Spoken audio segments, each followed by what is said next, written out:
Супакой добра сябры. У знакамітым серыяле Паоло Сарантіно «Малады папа» это ўяўны пантыфік, галоўны герой, карыстаецца і прыдумвае для сябе такую незвычайную стратэгію камунікацыі, которая насамрэч працуе. Ён кажа, мы не будзем нідзе публікаваць майго фота, мы не будзем нідзе агучваць і таго, хто я, што і так далей. І тады людзі будуць самі мяне шукаць. І па сутнасці вось эта штука працуе сапраўды, таму што адрознівае папулярнага пісьменніка ад культавага пісьменніка? Тое, што пра культавага ўсе ведаюць, што ён ёсць і раз на год нешта выдае, але хто ён, дзе ён, што з ім, так далей, ніхто не ведае, і гэта будзе цікавасць. Тое самае з музыкамі, напрыклад. Чаму працуе феномен Gorillaz ці Daft Punk, вось гэтых гуртоў, которые граюць, але прынамсі на першых парах мала хто ведаў, хто гэта такія. Не таму, што былі невядомыя, таму што это вядомы музыкант, але непонятна, хто да канца. І людзі будуюць нейкія версіі. Таксама і з мастакамі. Феномен Бэнксі. Гэта хіба адзіны мастак у стылі стрит-арт, который ўсе ведаюць дакладна, хоць можа хтосьці не ведае, што такое графіці, но Бэнксі ўсе ведаюць, чаму, таму што ніхто не ведае, хто ён такі. Вось сёння у Евангеліі Лукі Ірад, ён шукае, адкажа на пытанне, хто такі Езус.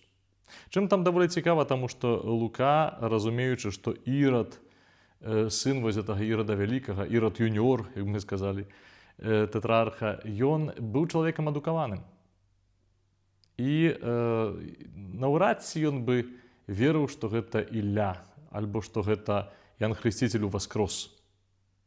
І таму яму у вусны Лука дае вось гэтыя словы, што, напэўна, я Яна Хрысціцеля забіў, абязглавіў, а гэта хтосьці іншы. І шукае сустрэцца з Езусам. Там даслоўна грэцкае слово «шукае» сустрэцца. Спачатку вельмі збянтэжаны, шукае гэтай сустрэчы. Чаму шукае сустрэчы? Мы ведаем, што з гэтай сустрэчы там мала што пасля адбылося, але ён шукае сустрэчы таму, што яго сэрца неспакойнае. Па-першае, таму, што яму цікава. Па-першае, таму, што чыста па-чалавечы ён праглынуў вось гэты крючок. Але па-другое, таму, што яго ўсё больш непакоіць сітуацыя, якая адбылася з ім, паміж ім, Ірадыядай і Янам Хрысціцелем. І яго сумленне таксама яму дае знаць.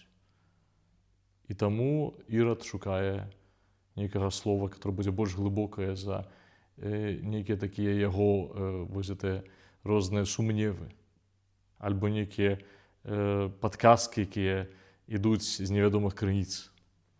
Ён хоча сам разабрацца ў тым, хто такі Христос, падазрае, што это таксама прарок, і шукае яго.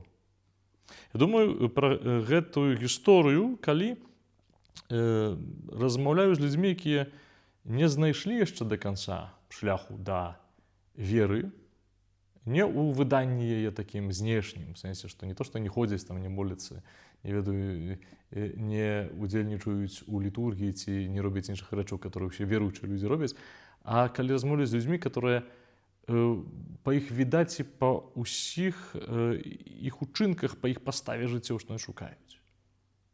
Гэта бачна не толькі таму, што чалавек нешта робіць, а перш за ўсё это бачна па голадзе, который у тым чалавеку ёсць. Па тым, наколькі ты чалавек галодны сэнсу, галодны праўды, галодны вось гэтай нейкай паўнаты, которая з'яўляецца таксама крыніцай і адначасова плёнам веры, сапраўднай веры. Магчыма, у вашым асяроддзі таксама ёсць такія людзі, которые шукаюць. І тут не будзе нейкага заканчэння такога маралізатарства ў стылі «будьце тымі, праз которых это будзе відаць». Само сабой, канешне. Але будьце вельмі чулыя для гэтых людзей. Я думаю, што это варта быць вельмі далікатнымі з тымі людзьмі. Яны адчуваюць гэтую пустку і не ведаюць да канца, чым яе запоўніць. Яны адчуваюць вось гэты голад і не ведаюць да канца, што яго насыціць.